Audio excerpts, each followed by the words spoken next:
Good morning, everyone. Steve Georgie here from Allendale's trading floor. It is June 12th. We've got things starting off once again in the red, following suit with yesterday. Corn, though, down a penny and a half. Beans, you got July down just a quarter of a cent, but November dropping 3 cents. So that spread in itself, old crop, new crop spread, continuing to widen out, sitting around 34 cents now, premium July over November.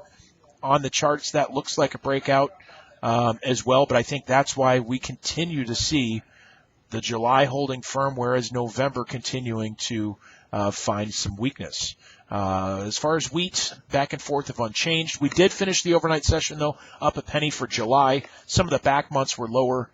But when we look at the charts as a whole, we did go down overnight, tested some good support areas again. So can we hold this level? Will we see some strength out of here? July wheat went down, tested $5.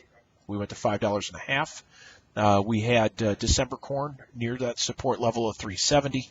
And then we've got November beans. Went down to $9.50 for November beans and testing the $9 area once again.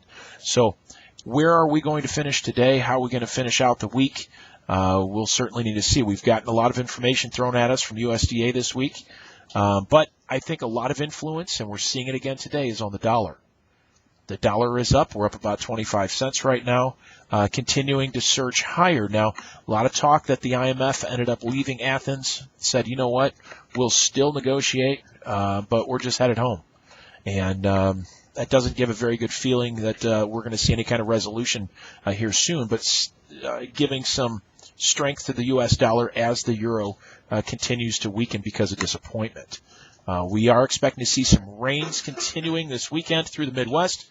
Still having problems out there finishing up beans in certain areas, and that's going to continue into next week. Now, we will see planting progress on Monday, and expecting to still see us probably behind that 5-year average, and just struggling to do that. But as of right now, you know, we're still, everyone that I have talked to, still looking at getting this in the ground, and we haven't missed a crop yet. But we are going to talk more preventative plan as we get into next week as well.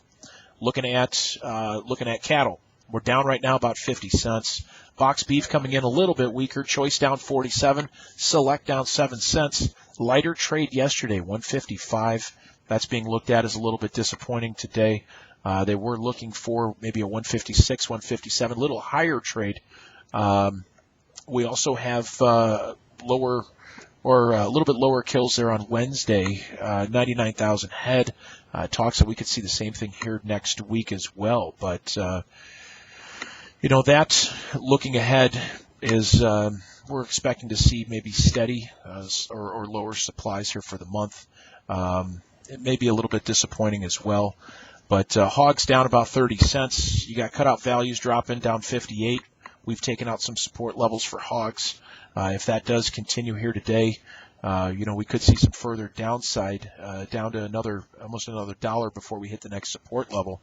But June hogs will go off the board here today at noon.